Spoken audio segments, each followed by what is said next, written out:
자, 이제 8주차 2교시 강의를 시작하겠습니다. 지난 1교시 말미 부분에 이제 팍스 달러룸 향방의 전망에 대해서 잠시 소개한 적이 있죠. 자, 이제 이어서 강의하겠습니다. 트럼프 행정부는 이제 2018년에 보호무역주의로의 회기를 선언했는데요. 우선 아까도 잠시 언급했습니다만은 이제 중국과의 교역에서 대규모 무역 수지 적자가 나면서 이제 미국 일자리가 이제 많이 잃어버린 거에 대한 결국은 이제 그 대응이라고 할 수 있겠죠.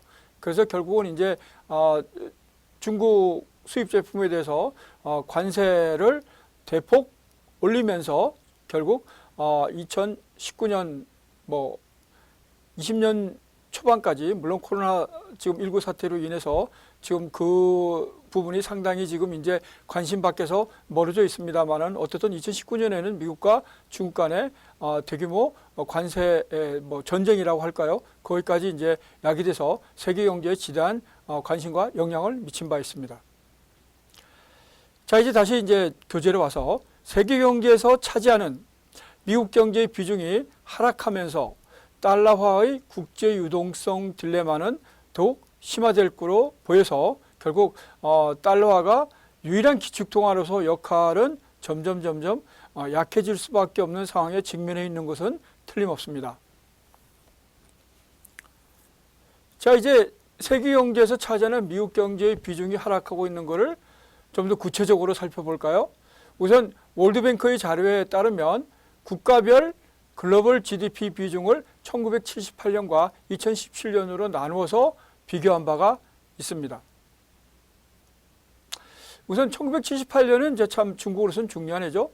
1978년에 덩 샤오핑이 개혁개방 정책을 수행하면서 그야말로 그러니까 근간은 사회주의를 유지하되 부분적으로 자본주의를 도입하면서 결국 중국 경제가 비약적으로 성장하게 된 모멘텀이 된 해였죠. 자, 78년에 보면 미국이 27.6%로 부동의 1위를 차지하고 있고 그 다음에 일본이 11.8%로서 2위를 차지하고 있으며 그 다음에 독일이 8.6%로서 3위를 차지하고 있고 프랑스가 5.9%로 4위, 그 다음에 영국이 3.9%로서 5위를 차지하였습니다. 이때 중국은 1.8%로서 랭킹에도 거의 들어가 있지 않는 그런 이제 상황이었죠. 이게 이제 1978년에 세계 GDP에서 차지하는 주요 국가별 비중입니다. 자, 이제 2017년으로 오면 그야말로 많은 이제 변화가 있는데요. 그 중에서 핵심 국가들, 조금 전에 언급한 국가들을 중심으로 살펴보겠습니다. 미국은 역시 부동의 1위를 차지하고 있지만 1978년에 27.6%에서 이제 2017년에는 24%로 3.6%로 하락하였습니다. 이제 중국의 경우에는 78년에 존재도 미미했지만 2017년에 오면 15.2%로서 일본을 제치고 2위로 올라섰습니다. 이제 일본은 2위에서 3위로 추락한 것도 문제지만 그 차지하는 비중이 1978년에는 11.8%에서 이제 6.0%로 무려 5.8% 하락하였습니다. 반면에 중국은 13.4%가 증가한 것으로 나타났죠. 그다음 독일의 경우에도 역시 순위가 하락해서 3위에서 4위로 밀렸으며 4.6%로서 나타났습니다. 17년에는. 이것이 이제 78년에 8.6%에서 4.6%니까 결국은 4% 하락한 것으로 나타났죠. 그 다음에 이제 프랑스의 비중도 하락해서 프랑스는 영국에 밀려서 6위로 떨어졌고 영국이 순위는 한 단계 올라온 3.3%로 올라왔지만 역시 영국도 그 비중은 하락하였습니다. 자, 그래서 우리가 이제 이 통계를 보고서 결국 미국 경제의 비중이 여전히 부동의 세계 1위를 차지하고 있지만 조금씩 하락하고 있는 반면에 그 틈새를 다른 미국 비중이 하락한 것과 더불어 다른 국가들의 여러 가지 이제 참여하는 비율이 떨어진 것을 중국이 고스란히 결국 가져가면서 중국이 비약적으로 성장한 것을 볼 수 있습니다. 자, 다시 교재로 와서요. 아시아의 고성장세를 고려할 때 향후에도 미국 경제의 비중은 지속적으로 하락할 것으로 예상되고 있습니다. 이미 통계치를 보고서 충분히 설명을 드렸습니다. 결국 미국 경제의 비중이 하락한다는 것은 기축통화로서 달러화의 국제 유동성 공급 능력을 제약하게 될 것입니다. 반면에 세계 경제의 규모가 확대된다는 것은 기축통화의 국제 유동성 공급력 확대를 지속적으로 요구하고 있는 이것이 바로 딜레마라는 것은 이미 앞에서 충분히 설명을 드렸습니다. 또한 오일마니와 아시아마니의 축적은 향후에도 지속될 것으로 보여서 달러와의 위상 약화를 촉진하게 될 것으로 예상됩니다.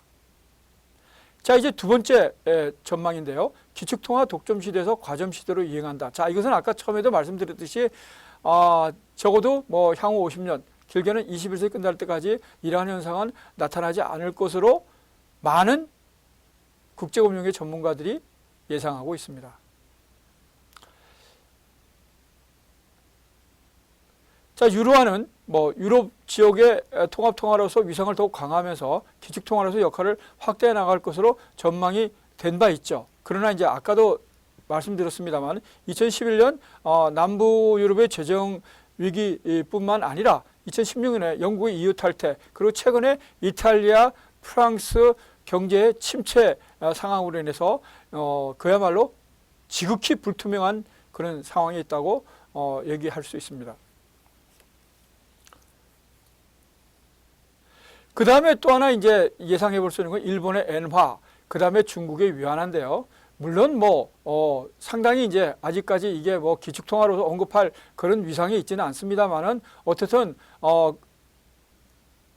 기축통화인 달러화, 그 다음에 대체 통화로서 이제 기대를 모았던 유로화, 그 다음으로는 이제 일본의 엔화나 또 최근 그 세계 경제 2위로 올라선 중국의 위안화가 틀림없이 그 역할을 확대하는 것만은 이제 예상해 볼 수가 있겠죠. 다만 일본의 엔화의 경우에는 물론 일본이 양과 질적인 측면에서 자타가 공인하는 아시아 유일의 최선진국이라는 점에는 이견의 여지가 없습니다. 그러나 잘 알다시피 일본 경제는 1990년대 이후 지속적인 그야말로 경기 침체 상태를 보이고 있습니다. 물론 아베가 등장하면서 아베노믹스로 인해서 잠깐 이제 좀 반전되는 기미도 보였습니다만은 여전히 일본 경제는 확실한 본격적인 회복세를 보이지는 못한다고 얘기할 수가 있죠.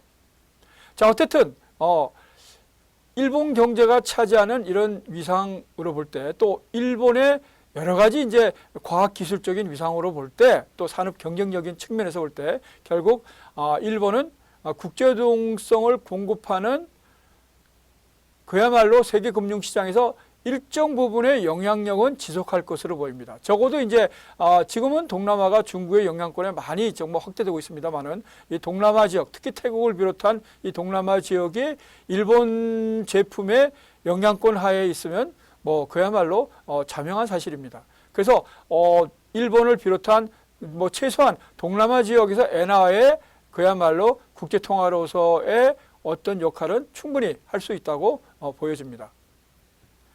자, 이제 위안화인데요. 위안화는 2010년대 이후 중국의 경제 규모가 급속히 그야말로 확대되면서 아시아 지역에서 그야말로 장래 영향력은 커질 것으로 보입니다. 적어도 이제 중화경제권, 중국 본토와 홍콩, 대만, 그 다음에 동남아의 이 화교 경제권은 최소한도 그야말로 중국 위안화가 일부 결제되기도 하고 어떻든 영향력은 크게 될 것으로 예상되고 있습니다.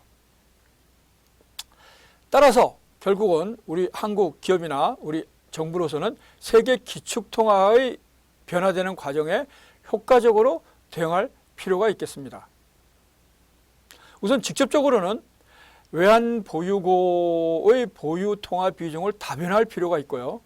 그 다음에 두 번째로는 무역 결제 비중을 다변화할 필요가 있습니다.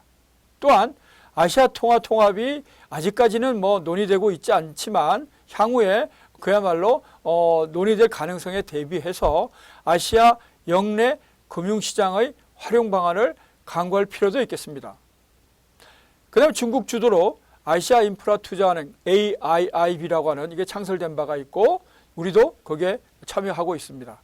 또한 2018년에 시진핑 주석은 중국의 금융 부분의 후진성을 인식하고 결국 중국 금융시장의 개방 확대를 언급한 바 있습니다. 자, 이상 팍스 달러리움에 관한 강의를 마치겠습니다. 이제 다음 주제로 진행하겠습니다. 자, 이제 다음 주제는 우리 교재에 결국 부록 부분에 있는데요. 일단 부록 2입니다. 부록 2의 북미 시장 진출 전략입니다. 자, 이 파트는 크게 4가지 부분으로 구성되어 있습니다. 첫 번째가 북미 시장과 소비 트렌드 이고요. 두 번째는 북미 소비 시장의 메가 트렌드입니다. 이제 세 번째는 북미 시장 핵심 소비 계층에 대해서 살펴보고 마지막으로 북미 소비 시장 공략을 위한 4대 신 전략, 흔히 이제 6P 전략이라고 하는데요. 이 전략에 대해서 구체적으로 살펴보는 시간이 되겠습니다. 상당히 많은 내용과 흥미로운 여러 가지 이제 케이스들을 포함하고 있습니다. 자, 이제 첫 번째 북미 시장과 소비 트렌드입니다. 그 2가지 파트로 우리가 볼 수 있는데요. 우선 일단 선진 시장에서 안정적 비즈니스의 원천이라는 겁니다. 즉 북미 시장이 안정적인 비즈니스 거래의 기반인 소비 트렌드에 대해서 살펴보면 일시적인 유행과는 달리 최소한도 10년 이상 유지되는 장기간의 흐름을 이제 트렌드라고 그러죠. 일시적인 유행 심리가 아닌 근본적으로 내재되어 있는 심리적인 동기에 기반을 두고 있어서 보다 안정적으로 비즈니스 거래를 할 수 있는 중요한 툴이라고 할 수 있습니다. 따라서 소비 트렌드 분석은 수요자 중심의 선진 시장에서 장기적 생존을 위해서 필수적인 사항이 되고 있습니다. 자, 그러면 선진 시장은 어떻게 변모하고 있을까요? 선진 시장은 공급자 중심의 시장에서 흔히 우리가 이제 그 셀러스 마켓이라고 그러는데요. 이런 공급자 중심의 시장에서 소비자 중심의 시장으로 이걸 이제 바이어스 마켓이라고 합니다. 소비자 중심의 시장으로 변모한 지 오래되었습니다. 즉 시장에서 힘의 우위가 여기 힘이 이제 바게닝 파워라고 그러는데요. 흔히 말하는 이제 교섭력입니다. 시장에서 힘의 우위가 공급자에서 수요자, 여기서 수요자는 이제 소비자를 의미하는 것이죠. 수요자로 전환되고 있다는 의미입니다.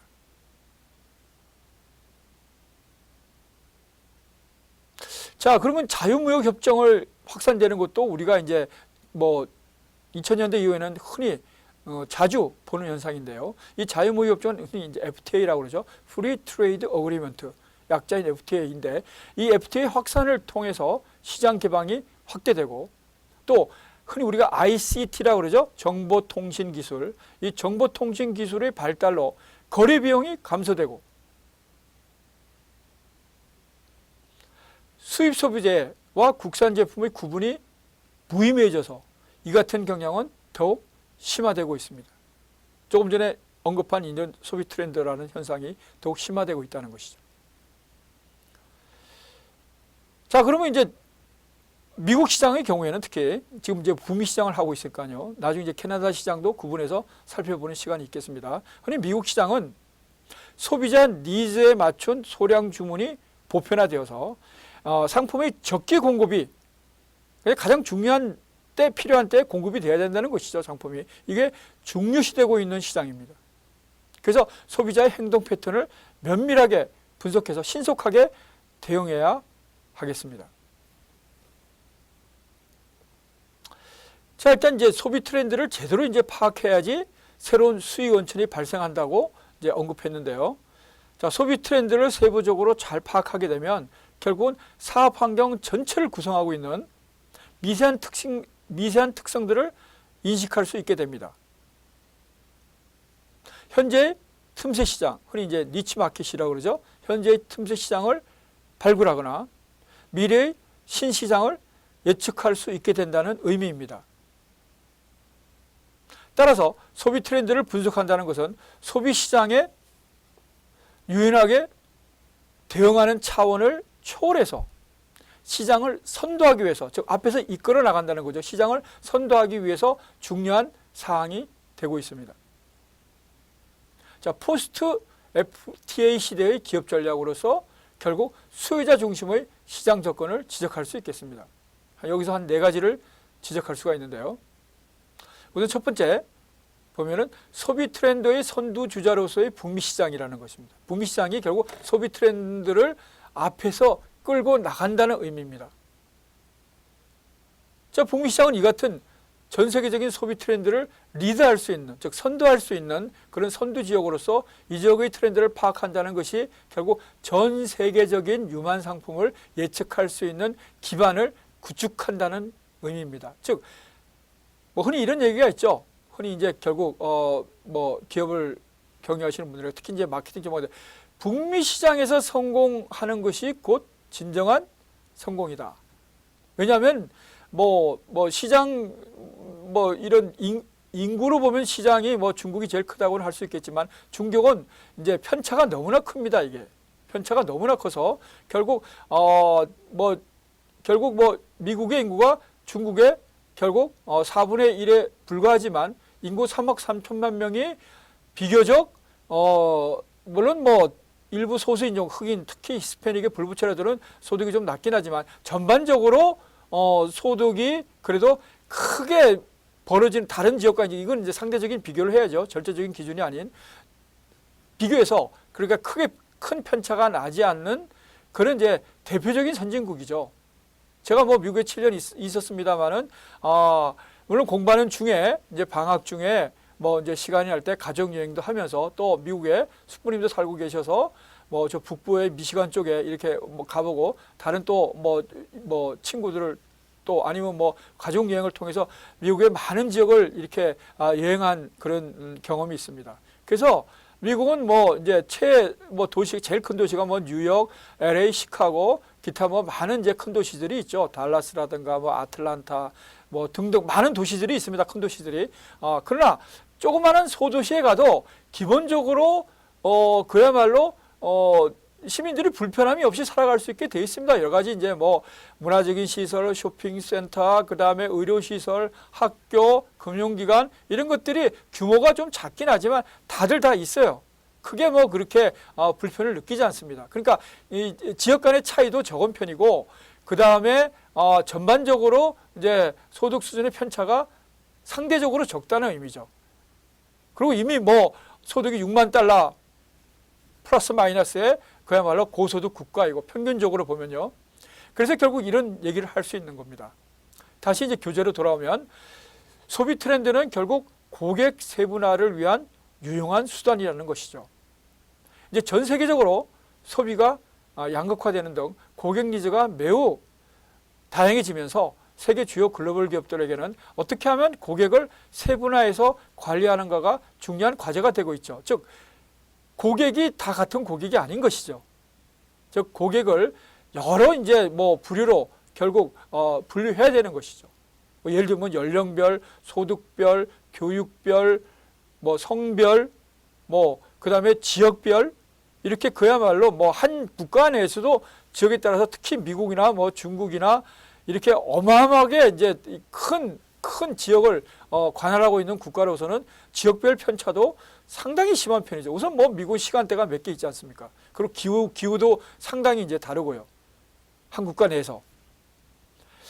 자, 그래서 결국은 미국과 같은 이제 선진 시장은 시장의 개방의 정도가 크고 소비자의 니즈도 결국 조금 전에 제가 말씀드린 인종, 연령, 소득 수준별로 세분화되는 경향이 있기 때문에 어떤 다른 지역보다도 고객 세분화의 필요성이 더욱 중요하다라고 말할 수 있겠습니다.